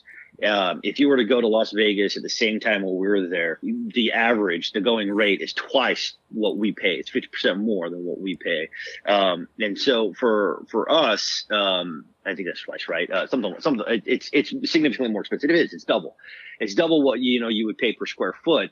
And so we've kept our costs low for folks. And so you can legitimately come and spend very little for the return that you get, because there are so few shows that are devoted to buying. I was talking to Mike Giordano from Quality Importers. They make a lot of great ashtrays and lighters. They acquired Zycar and some other things, but their business are accessories for the cigar industry. And he was talking and he said, out of all the shows that exist out there, this is the one you get the most return, because this one is a buying show. So many others are not. And I was talking to another manufacturer who said, look, I don't have to kick the tires at your trade show, because I know that it's all qualified buyers that are coming through. He says, I spend very little time having to go out and try to chase and build, and find new accounts that I think are going to be viable. These are all qualified buyers. And so I know that anybody I'm sitting down to talk to is going to be a good buyer that needs product, et cetera. And that's really, what we've done over the past, decade or so is to, home in on those that are all about premium cigars, right? And if you have 4 or 5 SKUs, but the rest of the stuff that you sell is alternative, or it's vape, or it's, head shops and things like that, we have weeded those out due to the requests of our manufacturers, because they want the most qualified buyers coming to the show. And that's what that's about. And so for to your previous point, it's, so we know that these companies, and I know smaller companies and what they're making off of their orders at the show. And so we have pretty good ideas, the return that these folks are getting on what they're selling at the show. So again, if it's a business decision for them, they are in total control of what their costs are, in terms of, if they are throwing extravagant parties, they're building out massive booths, if they're bringing in a ton of people, none of that is a requirement on our part. We charge very little per square foot, very, very little per square foot. Even for other industries, it's extremely low. The rest of it is their own decision. And so they say it's a business decision to leave the show. And so, okay, if that's the case, but at the end of the day, for us, we try to see value in more than just numbers. We see value in terms of relationships. We see value in terms of education and knowledge, and we see value in terms of the common defense of the industry and coming together to have that legislative agenda that we're all working towards in order for premium cigars and pipe tobacco to have an environment in which they can thrive without the fear or threat of regulatory oversight and the uncertainty of the ever-changing regulatory framework that we currently exist in. So those are all these other reasons for it. So, I hope for more open lines of communication with those 4 if they ever want to open them up and come back. But currently that's where it sits. Well, and, I like to keep going back to whenever there's a big change, there's always big opportunity. And so I think as long as you guys position yourself to serve the market or the other cigar manufacturers, that you're going to find yourself in a good place. And because we really support what you guys do, we appreciate the legislative work that you do. And so I want to see you guys thrive. And so I also am a huge fan of the boutique cigar lines. So I really think this is an opportunity for them to thrive as well. Yeah, I totally agree. And, I think it's something that not a lot of people understand about what we do, but we're the only organization that has a nationwide network of lobbyists that work on state issues. And so, when you hear of things like, potential smoking ban in certain cities or whatever else, we're the ones who mobilize and get our members and the retailers in those local areas to go and fight to strike those down. And so, or if you hear of a tax cap being passed somewhere, or like in Arizona, we even got the Cavendish pipe tobacco in order to bring that back under control because of some tax issue that they had with it, but we got that back in so that it wasn't being overtaxed as well. That's all us. And so that's why, again, this trade show is so important, is because it brings everybody from around the country and we can get involved in all of that. And it also, again, helps fund those initiatives so that we can, in fact, fight back smoking bans, like in Oklahoma last year, where they wanted to ban it outright, and even in lounges and in other places. And, we continue to fight it. We continue to work for tax caps. We're getting good data now where, tax caps in places like Minnesota and New Mexico show that if you put a cap on cigars of 50 cents, which is what we've worked on there, states realize more tax revenue because people buy from their brick and mortar retailers as opposed to trying to find cheaper alternatives online who do not necessarily have the same tax burdens as your local brick and mortar retailer. And then the more money you spend on your local in your local retail stores, that's the more tax dollars you get, not only on those cigars, but again, those businesses grow, so they pay more taxes in the community, and it goes on and on. They hire more people. Those people then pay more taxes in the community. So you realize a lot more local taxes by actually having a tax cap and not trying to continuously get blood from the same stone of tobacco taxes. Right. That makes absolute sense. So where do you see the opportunity for the PCA at the show to incorporate new ideas to help grow the community of the smaller tobacco industry and the retailers? Yeah, one exciting thing that we've been working on, kind of what we talked about with, the surveys of our members and outreach through visits and everything else and phone calls. So traditionally for the past several years, the Friday before the show actually begins has been about education. And it's been on various topics, mostly sort of, retailers coming in different things as far as here's how you merchandise your store. Here's some sales data. Last year we did different ones as far as marketing or, HR and things like that, recruiting. So this year, what we're really focused on is the education that across the board, everybody always wants all the time, which is new products. And so we are going to build out an entire day that is devoted to new products and new product showcases. So if you have a new product and you're a new cigar, or you've been around for a long time, or new manufacturer, or you've been around for a long time, and you want to have a place in order to showcase a new release. So this is apart from the trade show, because the trade show gets really busy. It gets chaotic. People are running around from appointment to appointment because they're placing their orders and they want to work. This is a day where you can relax. You're going to have several hours to go through. You're going to be able to go and talk to these vendors, whether they're new or they've been around a long time. Talk to them. What are the new products they're releasing? You get to hold them, you smell them, take some time, light them up, smoke them, enjoy them, and we'll have some light fare there for people to eat and some coffee and things like that. And it just gives you an opportunity in a relaxed environment, make the better connections with your vendors, smoke the new products. Maybe this is a time for retailers to talk to some of these new boutique guys and, hey, let's hold an event in a couple of months, or let's talk about doing some sort of special event at my store with this, because this cigar is terrific. I love it. Accessories, if there's new accessories, they can showcase them. And so we envision this as being somewhat of like if you look at some other trade shows where maybe it's a car show type of thing, or whether it's, the CES, where you have stages too, where people are able to come in and showcase something new. And so there will be opportunities for some bigger releases or bigger rollouts or for things like that. We have, the Newmans are celebrating their 125th anniversary here. I think we're going to foresee some special things coming from them too. So if you are a smaller boutique brand, this presents a wonderful opportunity, because you can get so many miles out of your dollars by coming to this show, because you're going to have several days of being on the trade show floor. The other thing too that this does open up is so many retailers have talked about how they would spend hours. I mean, in those four companies have a ton of different lines that a lot of these guys go through. So they spend a long time in those booths. And by the time that they're done, whatever is left over is when they go see other people on the trade show floor to learn. So it's a day devoted entirely to learning, as well as time being freed up to be able to go visit and learn about other companies while on the show floor. Tremendous opportunity for anybody who's a smaller or new entry to be able to come in and really get a lot of face time with the biggest retailers in the country. And, some of the guys who, God, we got people there that own, smoker friendly alone, but you're looking at, Davidas that's in Maryland with 12 stores, or Clafter's out in Pennsylvania, Ohio with 12, 13 stores, and, Havana's Connection. And you've got 5 stores with Emerson's 5 stores. You've got all kinds of people that are there with multiple stores that buy and buy and buy. And so, it's going to be a great opportunity for those brands to really come out there. And what's great about it is retailers are an incredibly fickle and loyal group. And if you're there supporting their organization and trade show and with this sign of solidarity, they're going to want to learn about your product, and they're going to want to find a way to be able to work with you to sell your product as well. Los Caídos last year, this is a great example. I love showing this. Los Caídos spent a few marketing dollars to sponsor a seminar, right? It was a couple $1,000s.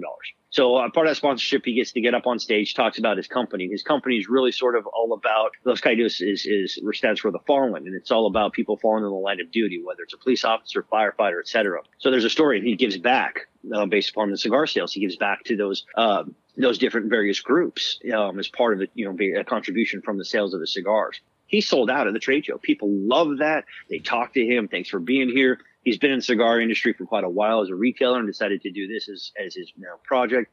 He sold out at the show.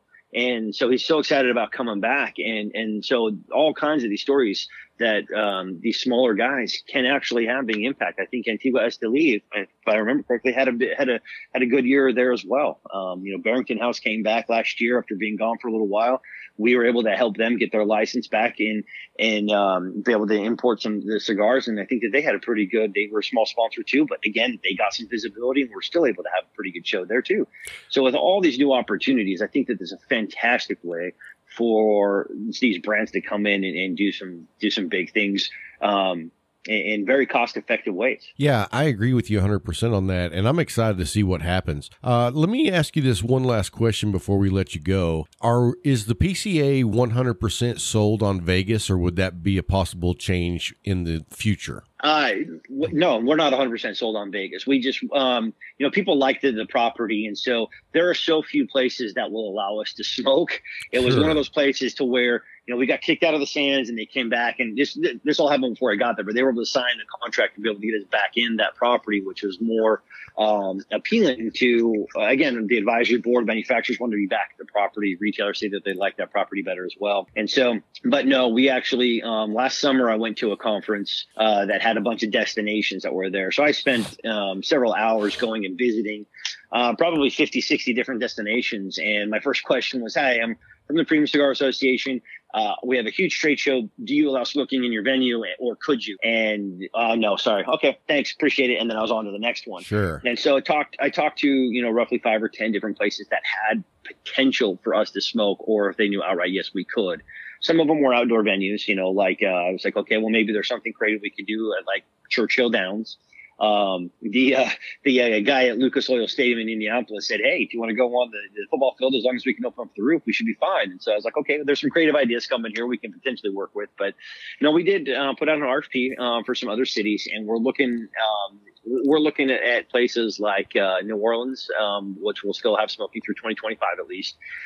Tampa as well. There's also Las Vegas and some other cities that we're considering. We looked at Dallas. They were working on trying to get us an exemption in Dallas, St. Louis as well, for different areas. And so that first question is, can we smoke? And if it's a yes, then we go from there to see if it has everything that we have to offer. Absolutely. And so we're not locked into Vegas. I think ideally where we would like to get, like I said, we're going through a transition, and we are 100% open. And me in particular, one of the reasons why they hired me was to come in and kind of help modernize the association and bring this evolution. And so I'm very much in favor of, if it's warranted, the change, and not change just for change's sake. And so looking at the trade show and looking at trade shows across all industries, there does need to be an evolution or rethinking about it. And, again, this is a buying show, so we want to be able to make sure that we structure it in a way that it's the most effective possible for retailers to, again, going back to that same thing, connecting with the brands, understanding what the products are, and building those relationships.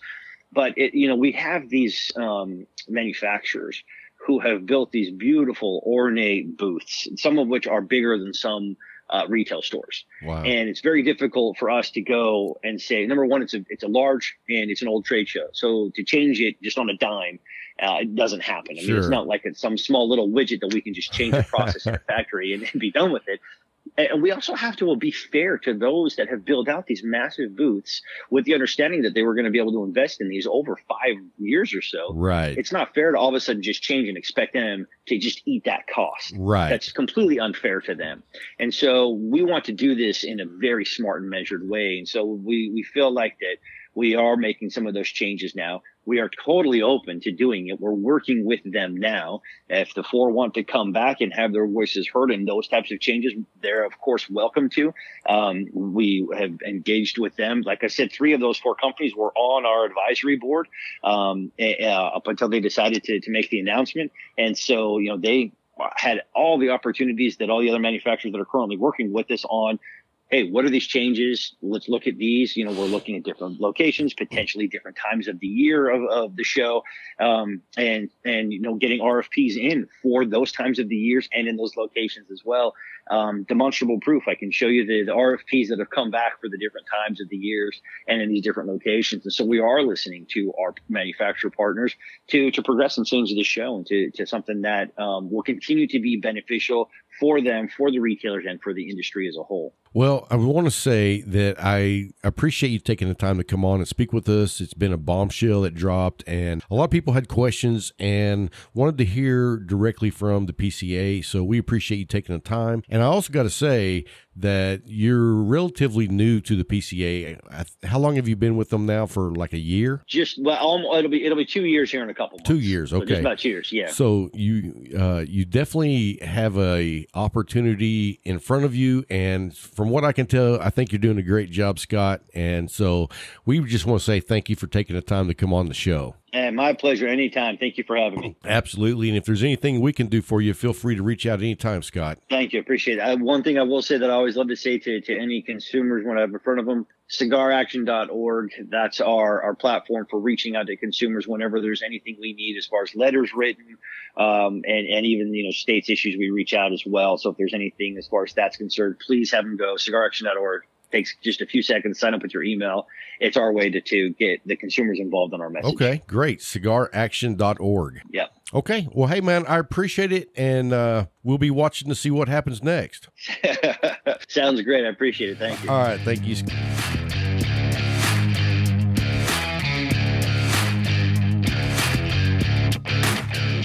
Hey guys, hope you enjoyed those interviews with Dr. Kafie and Scott Pierce. Anyway, let's shift gears here for a second, and I want to tell everybody a little funny story.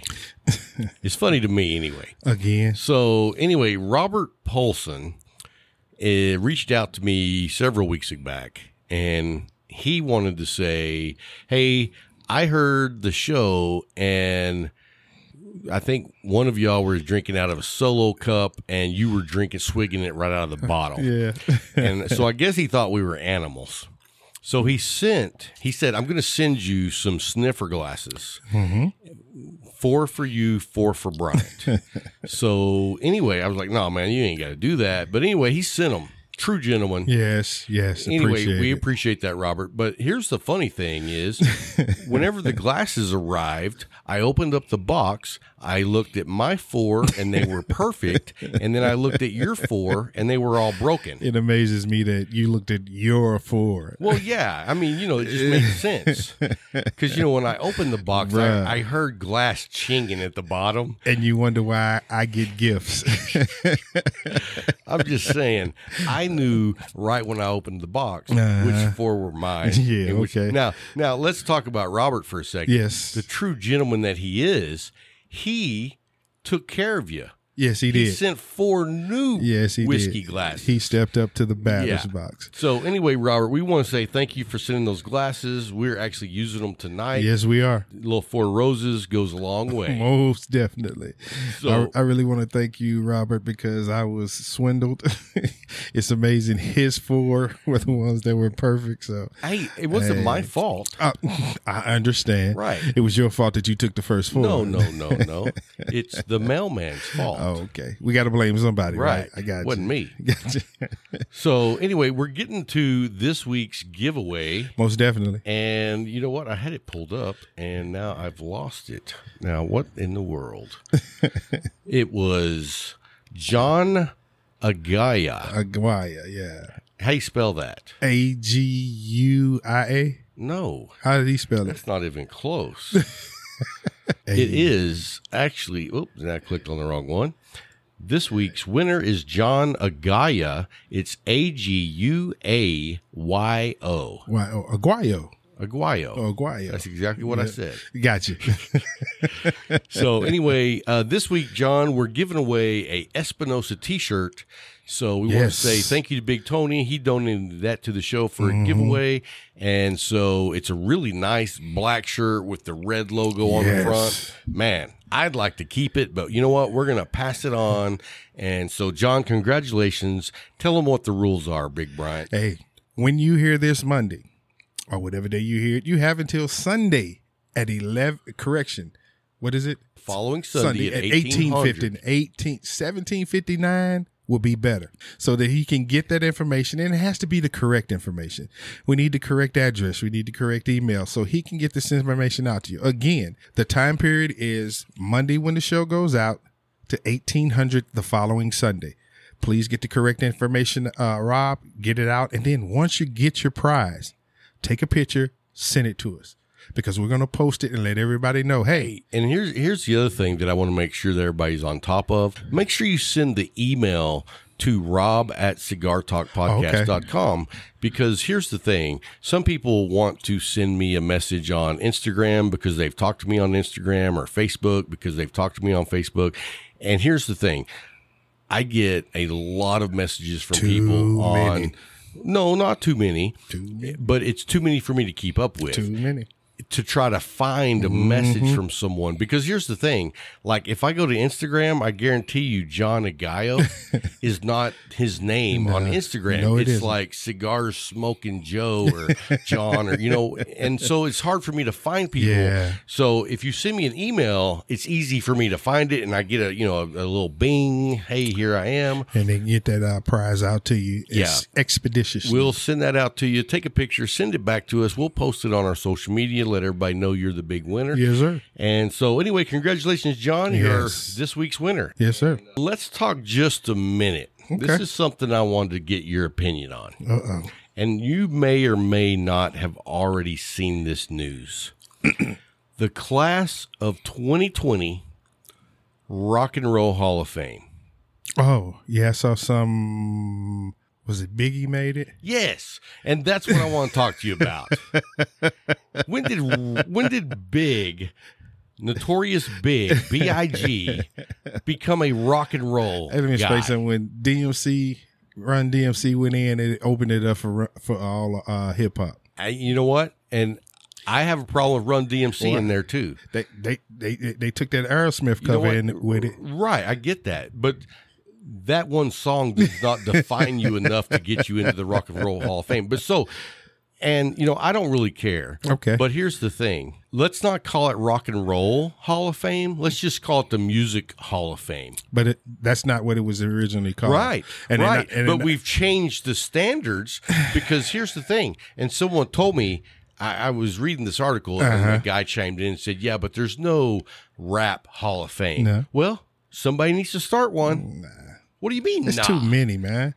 This is like the award shows. But here's the thing. 37 award shows, and everybody knows. All right, back up. What? Reggie Jackson, okay, is not in the Football Hall of Fame. He's in the Baseball Hall of Fame. Yeah.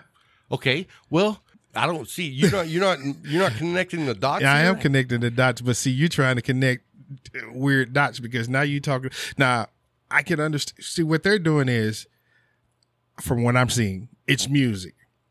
And anything in music that whether a musician or the band deserves to be enshrined, there's in only the Rock and Roll Hall of Fame. There's the only one Hall of Fame. No. What other Hall of There's Fame? a Country Music Hall of Fame. Then they need to put them in there too. Then put them in where? In the Country Music Hall of Fame. So it's but here's the thing. I'm not a Biggie fan. I've never been a Biggie fan. I don't. So when they said that, I was like, and here's the thing. I only picked that name out because that's like not rock and roll. Yeah, I got you. They also have 9 Inch Nails, which I don't consider rock and roll. They also have Depeche Mode, who's not rock and roll. I just gave this example because this is as far away from rock and roll as what you can get.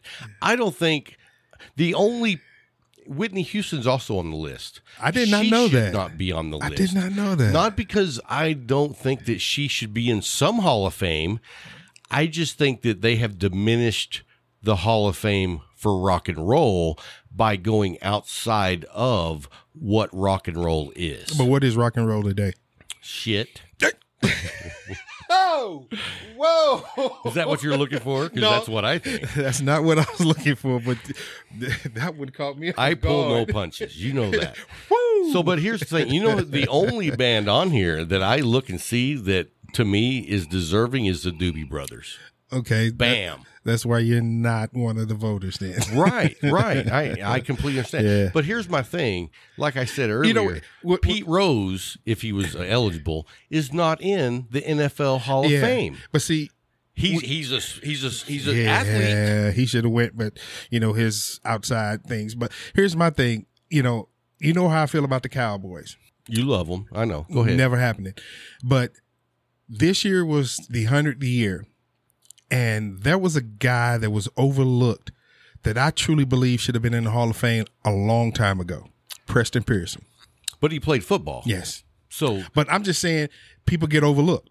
You're saying that the Doobie Brothers are in there. Okay, I liked the Doobie Brothers. I still like the Doobie Brothers. Yeah. But what is rock and roll today? What is rock and roll today? Well, rock and roll today Whitney Houston isn't from today. When Whitney Houston was in her prime, that still wasn't rock and roll. You had Guns N' Roses. Oh yeah, you did have Guns N' Roses. Yeah, there was rock and roll. Aren't they in the Hall of Fame? I have no idea. Okay. That's not the point. The point is they should just change the name to Music Hall of Fame. I have no issue with that either. You know what I'm saying? I have no issue with that either. Because the Hall of Fame for rock and roll was set up to induct people like Elvis Presley, the Beatles, the Rolling Stones, and through history, people who contributed to rock and roll. So throwing in Depeche Mode, dude, come on. That's not rock and roll. You know what? You asked me what rock and roll is. Yeah. It's not Depeche Mode. It's not Depeche Mode. It's not Notorious B.I.G. That's just my 2 cents worth. If you disagree with me, you're wrong. No, I'm just kidding. I'm kidding. So anyway, I just want to throw that out there. And let's shift gears here and talk about what we were discussing earlier with the PCA. Yes, sir. So, I think it comes down to that people need to do what's best for them. Yes. And I get that. Yes. So one of the things that I see changing, of course, is you have a lot of people pulling out of the PCA, but this also gives an opportunity for those who maybe would be overlooked. Mm-hmm. But also, one of the things that I haven't heard anyone talk about that I find interesting is because I hear all these companies talk about how outrageously expensive it is to go out to the show. Mm-hmm. And here's the thing. Was it outrageously expensive 20 years ago? No. They didn't do the crazy setups with making the space into an experience. Yeah. It was a guy sitting there with a table going, hey, man, check out these cigars I made. Everything grows, though. Everything grows and changes. But here's my point. It doesn't have to be that expensive. It doesn't. Because what it turned into was a vacation for all the employees. No, not even for the execs. But you have when a larger company goes out there, they take a ton of people with them, and they got to pay for air travel, food expenses, hotel. And so when you take 20, 30 people to Vegas, that's expensive. Yeah, that is very expensive. So my thing is, though, why can't you send 2 guys to Vegas? They're trying to reach everybody. 2 people can't catch as many people as the 30 that they're going to bring. But that's their issue because they want to capture everybody. But here's my thing. Let's just say Rob Jones and Bryant Falconer started their own cigar company. Mm-hmm. And we're the smaller guys in the business. Mm-hmm. And I want to get my cigars into retail shops. Tell the truth. I think you're missing out if you don't go. Yeah. And you don't have to send 30 guys out there. You can send 2 guys out there with good product, and that's where you're going to start building relationships instead of relying on, like, how many cigar reps do you have to hire or keep employed to reach the same amount of people that you would reach at the PCA? Yeah. That's my other way of looking at it. My issue, not my issue, but my opportunity falls with, now it opens up for those smaller, hungrier companies. And it's like you said, they may just send 2 people out there. So it's not going to be as expensive to them as it would have been the larger 4. But now you have the opportunity to meet masses or greet masses that you could not have not being there. So I see it as a win-win for both, because the ones that are pulling out, they have their reason. Sure. The space is there. It's still going to be there. Somebody has to fill that space. Now there's a company that is like, okay, now we have the opportunity. We're going to go. That's what I'm looking at.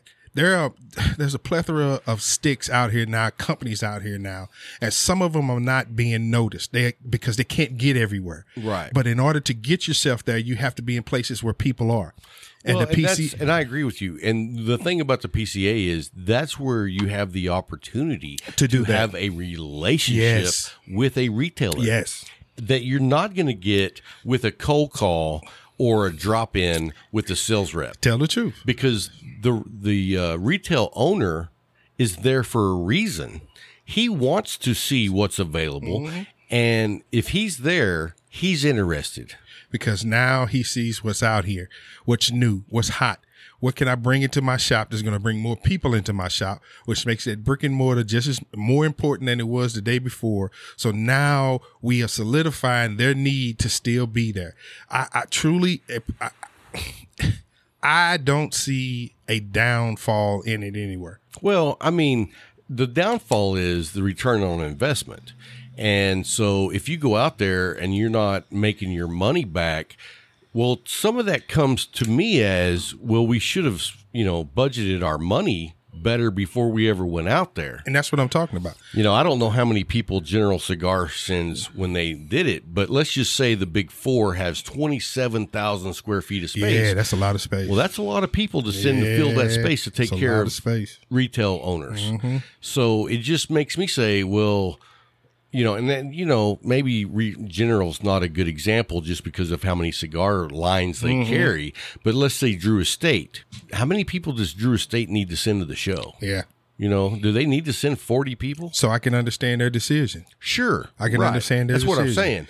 I understand. But on the flip side of that, the smaller guys. Tell the truth. This is their opportunity. And that's all I've been saying. You got, say, Rob and Brian sitting there at the table going, hey, man, come check out what we got, blah, blah, blah. Yep. And so I still see there's an upside to the PCA. All I've been saying, I don't see a downfall in it. I don't. Now, I read an article that Famous Cigars put out that was pretty much bashing on PCA, and he had his reasons. Okay. And I'm not arguing his points. I just think that at the same token, there's other businesses that don't fit that particular business model that benefit from the PCA. You see what I'm saying? Yeah. And that's why I say it comes down to each individual business has to make the decision for themselves. The PCA is there for a reason. And if it does not fit your reason, then you have no reason being there. Right. But there is a reason for it. And there are people that it fits their reason. They need to be seen. Well, they need to be known. And I think this has been a long time coming. Oh, yeah. Because I think that the spending has gotten out of hand at the show. When you're sending that many people, you're going to inquire a huge bill at the end of the show. So I think that the PCA will definitely have to take a step back and take a look at what's going on and make decisions going forward. But at the same time, everybody has options. That's what a business is supposed to do. PCA is still a business also. And you have to step back and reevaluate everything. And if you don't, you're going to lose. And that's in anything.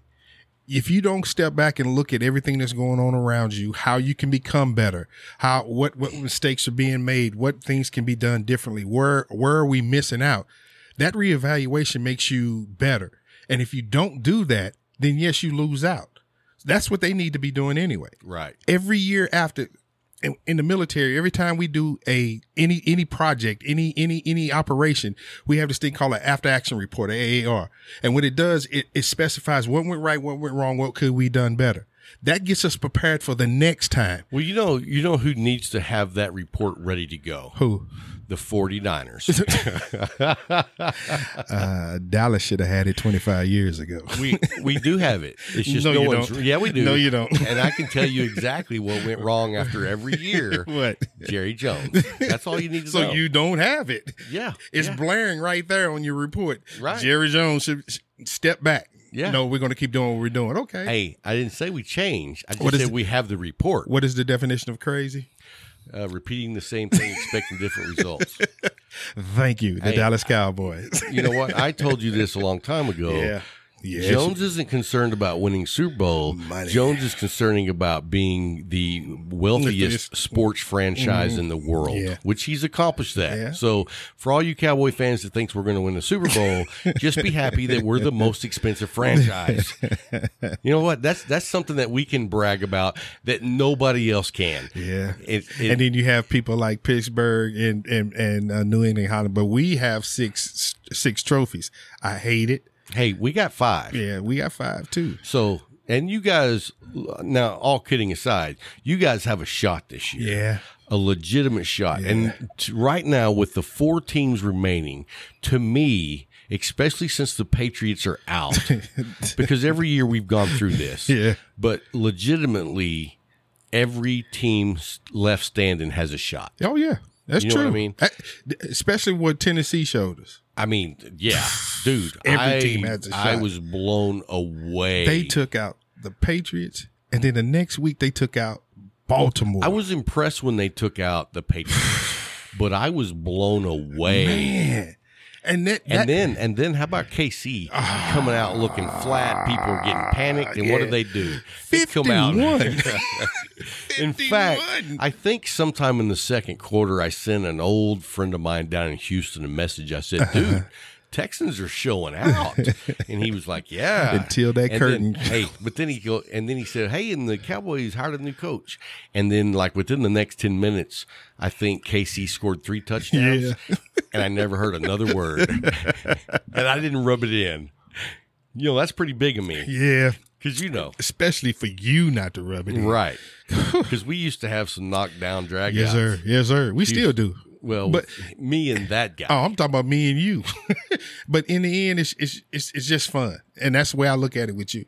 Yeah, you got your opinion. You're going to voice it. No matter what, you're going to voice it. But it's yours. And you really don't mean any harm in it. It's just, this is me. This is how I think. Yeah, I do. Dude. Yeah, anyway. Anyway. And that's the beauty of it, man. But with the PCA, reevaluate, step back, reevaluate.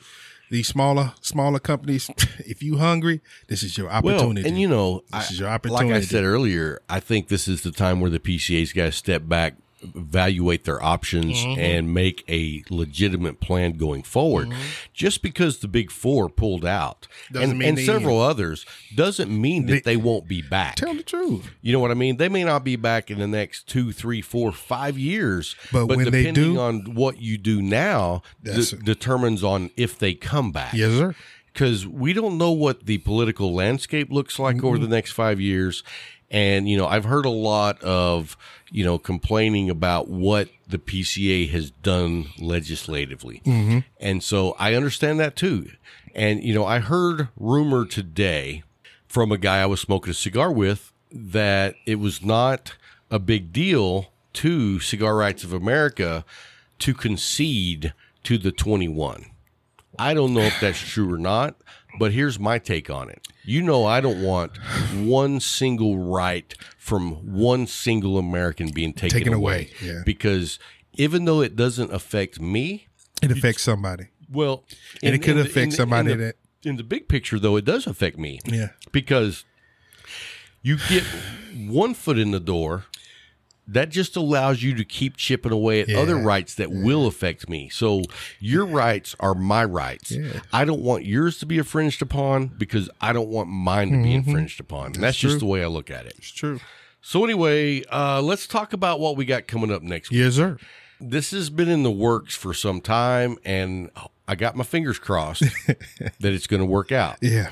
We have a really awesome interview lined up for you guys next week. It's Liana Fuente, Carlos Fuente's granddaughter. Yeah. She is named or was named the Tobacco Businesswoman of the Year for 2019. So we are super excited to have her on the show next week.